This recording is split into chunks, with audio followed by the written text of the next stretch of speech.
ٹھیک ہے، یہ تھا احسان دانش کا مختصر سا تعارف جو میں نے آپ کو کروایا۔ احسان دانش کے بارے میں اگر آپ خود سے بھی لکھنا چاہیں تو آپ کو جو میں نے ان کے بارے میں تھوڑی سی انفارمیشن دی ہے وہ آپ خود بھی لکھ سکتے ہیں، ٹھیک ہے۔ تو آپ کو اتنا جاننا ضروری ہے، جب بھی آپ پڑھیں تو آپ کو اتنا جاننا ضروری ہے کہ کون سے شاعر کو، کون سے نثر نگار کو آپ پڑھ رہے ہیں اور ان کے ساتھ ان سے ریلیٹڈ کیا کیا باتیں وہ آپ کو پتہ ہونی چاہیے، ٹھیک ہے۔ اب ہم اس کے بعد آتے ہیں مرکزی خیال کی طرف، ٹھیک ہے۔ درج ذیل نظم جو ہے آپ اس کو مرکزی خیال اس طرح لکھیں گے کہ درج ذیل نظم جشن بیچارگی سے لی گئی ہے، اور اس نظم میں ایک مزدور کی بیٹی کی کہانی، مزدور کی بیٹی کی شادی سے متعلق اور پورے ماحول کے متعلق جو ہے روداد بیان کی، ایک کہانی بیان کی کہ ایک مزدور کس طرح ایک غریب مزدور کس طرح اپنی بچی کی شادی کرتا ہے، اور کیا کیا اس کو جہیز بھی دیتا ہے، اور کیا کیا وہ ماحول ہوتا ہے اس وقت کا وہ اس نے پیش کیا ہے کہ وہ اپنے جگر کا ٹکڑا جو ہے کسی کے دوسرے کے ہاتھ، دوسرے مزدور وہ بھی ایک غریب آدمی اس کے ہاتھ میں سونپ رہا ہے، تو وہ اس کو جو ہے اپنے جو احساسات بتاتا ہے، جو اپنے دلی جذبات بتاتا ہے، اس وقت کا تمام ماحول جو ہے اس کا منظر بڑی خوبصورتی سے پیش کیا ہے، اور بتایا ہے اس میں کہ غریب مزدور کی بیٹی جو ہے خودداری اور شرم و حیا کا پیکر اور صبر و قناعت کی دولت لے کر اپنے گھر سے جا رہی ہے، اور ایک غریب مزدور اسی کی طرح غریب مزدور ہے جو مزدوری کرتا ہے، تو وہ دولہا بنا ہوا آیا ہے، اور اس کے جو حالات ہیں وہ بھی جو ہے انہی کی طرح ہیں، نہ کوئی اس کے ساتھ ڈھول تاشا ہے، نہ اس کے ساتھ کوئی جو ہے باراتی ہیں، بس اکیلا وہ واحد ہے جس کے جسم پر پوشاک بھی اسی کی مخلصی کی منہ بولتا ثبوت ہے، اور اس شخص کا ساتھ نبھانے کے والدین جو ہے اپنے بیٹی کو نصیحت کے ساتھ اس وہاں سے رخصت کرتا ہے، اور اپنی مجاز خدا کے ساتھ جا رہی ہے، اور اسے نصیحت کرتا ہے کہ اب تم اپنی بیٹی کو نصیحت کرتا ہے کہ اب یہ تمہارا میرے بعد اب یہ تمہارا مجاز خدا ہے، اب تمہیں نکلنا ہے تو وہاں سے مر کر ہی نکلنا ہے، اور تمہیں اس کا ساتھ نبھانا ہے، اور مجاز خدا اس کے مجاز خدا سے بھی ایک وعدہ لیتا ہے کہ میری بیٹی کو خوش رکھنا ہر حالات میں، جو ہے جو میری بچی جو ہے حالات کو نبھا سکتی ہے، میں نے اس کو اس طرح کی تربیت دی ہے کہ وہ ہر قسم کے مسئلے مسائل تمہارے ساتھ جو ہے نبھا سکتی ہے، تمہارے ساتھ رہ سکتی ہے، ٹھیک ہے۔ یہ تھا اس کا مرکزی خیال، ٹھیک ہے بچوں۔ اب میں تھوڑی سی آپ کو جو ہے نظم کا پوری نظم نہیں پڑھاؤں گی بیٹا، بہت بڑی نظم ہے، تو ٹھیک ہے تھوڑی سی پڑھاؤں گی اور ایک دو اشعار کی تشریحات کرا دیتی ہوں، تو آپ لوگ جو ہے باقی کی نظم کی تشریح جو ہے خود کریے گا، ورنہ لمبا ہو جائے گا لیکچر سے یہ نا۔ اور جہاں پہ بھی آپ کو مشکل لگے وہ آپ ضرور مجھ سے بے شک مجھ سے میسیج کے ذریعے پوچھ سکتے ہیں، فون کر کے پوچھ سکتے ہیں، جیسے آپ کو سوٹیبل ہو بتائیے گا، ٹھیک ہے۔ داغ دل ایک شام سیاہ پوش کا منظر تھا، ظلمت خاموش میں شہزادہ خاور، عالم میں مچلتے ہی کو تھے رات کے گیسو، انوار کے شانے پہ تھے ظلمات کے گیسو، یہ وقت ادارت دفتر مزدور کی رخصت، اللہ قیامت کی قیامت کی قیامت، ٹھیک ہے۔ یہ کہہ رہے ہیں کہ ایک بہت ہی سوگوار شام کا رات کا منظر ہے، اور جیسے سورج جو ہے چھپ گیا ہے اور تاریکی نے اپنی جگہ لے لی ہے، شہزادہ خاور سے مراد یہاں پر سورج ہے، سیاہ پوش سے مراد شام کا سوگوار منظر، ٹھیک ہے۔ انوار یعنی نور کی جمع، کہہ رہے ہیں رات جو ہے رات کا اندھیرا، رات کی گیسو یعنی رات کا اندھیرا ختم ہونے کو ہے، اور نور صبح کی جو اجالا جو ہے وہ پھیلنے کو ہے، اور جو ہے ایک مزدور کی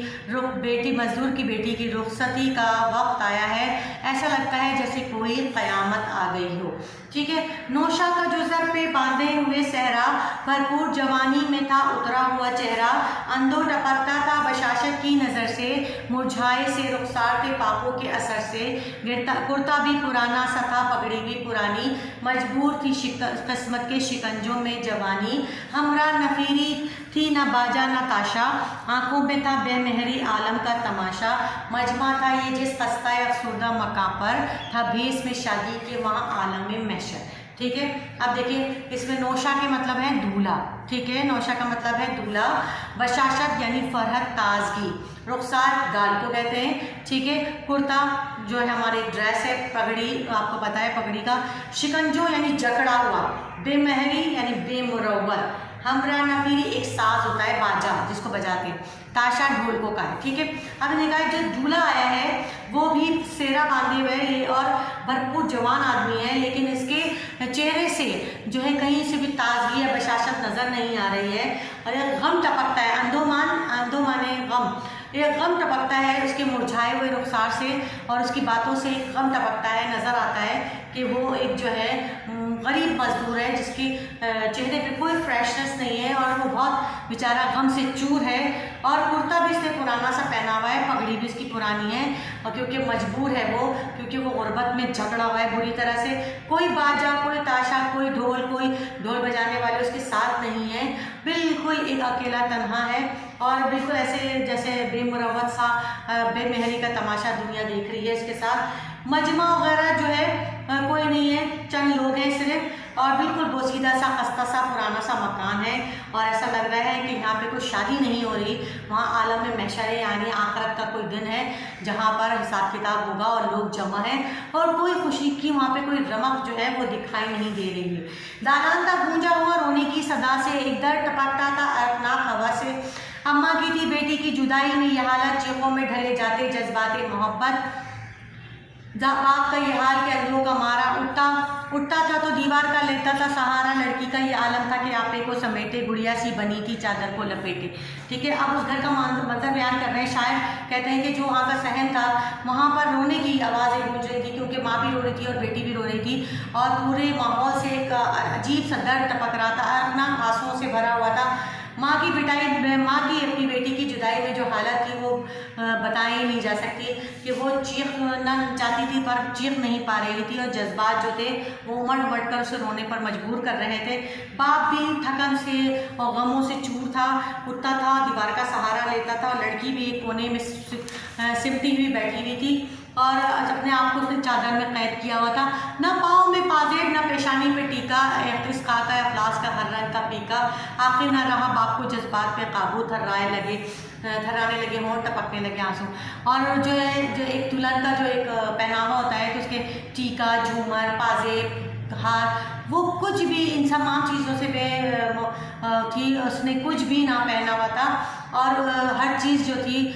وہاں پر کوئی ایسا رنگ نہیں تھا جو لگے کہ شادی والا گھر ہو اور جہاں پہ شادی کی رنگینیاں ہوں، ایسا کچھ وہاں پر نہ تھا۔ آخر باپ کو جو ہے اپنے جذبات پر قابو نہ رہا، اور اپنی بیٹی کو جو ہے اس نے جو ہے داماد جو اس کا آیا ہے، دولہا بن کے لڑکا آیا، اس سے کچھ التجا کی، کچھ ریکویسٹ کی، نصیحت کی، کہا، کہنے لگا نوشائے جانے پدر سن، ایج بجائے سکون لخت جگر نور نظر سن، گرچہ میری نظروں میں تاریخ خدائی، حاضر ہے میری عمر کی معصوم کمائی، اس سامنے چہرے پر تقدس کی ضیاء پیکر، یہ فتح پانوں سے آیا، اس کے لیے چکی بھی نئی چیز نہیں ہے، بیٹی ہے میری دختر پرویز نہیں ہے، غربت میں پیدا ہوئی ہے، غربت میں پلی ہے، خودداری تہذیب کے سانچے میں ڈلی ہے، زنہار یہ زیور کی تمنا نہ کرے گی، ایسا نہ کرے گی، کبھی ایسا نہ کرے گی، شکوہ سے تقدیر کا کرنا نہیں آتا، ادارت کی سرحد سے گزرنا نہیں آتا، ہے صبر کے خوگر سے پاپوں کی ہے عادت، ماں باپ سے پائی ہے وراثت میں قناعت، اس کی بھی ہوگی خوشی تمہاری جو رضا ہو تم اس کے لیے دوسرے درجے کے خدا ہو۔ ٹھیک ہے، اب انہوں نے اپنے داماد سے کہا کہ دیکھو جانے پدر، یعنی میرے جو ہے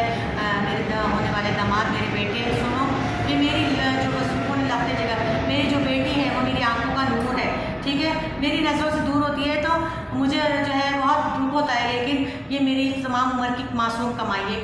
کیونکہ اس کے علاوہ میری اور کوئی جمع پونجی نہیں ہے، ٹھیک ہے، اس چہرے کی سانولی ہے، رنگ گورا ہے، لیکن اس پہ پاکیزگی کا نور ہے، ٹھیک ہے، اور یہ میری بچی جو ہے عظمت و عزت کے پیکر ہے اور شرم و حیا کا پیکر ہے، غربت میں ضرور پیدا ہوئی ہے، لیکن میں نے اس کی تربیت اس طرح کی ہے کہ اس کے پاس صبر و قناعت کی دولت ہے، خوددار ہے، اور کبھی تم سے یہ زیور کی جو ہے تمنا خواہش نہیں کرے گی، کبھی بھی نہیں کرے گی، کیونکہ میں نے اس کی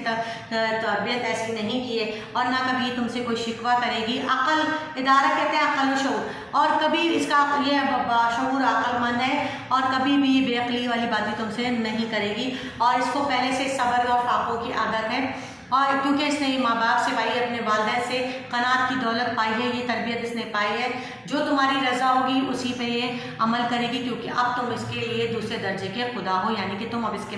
مجازی خدا ہو۔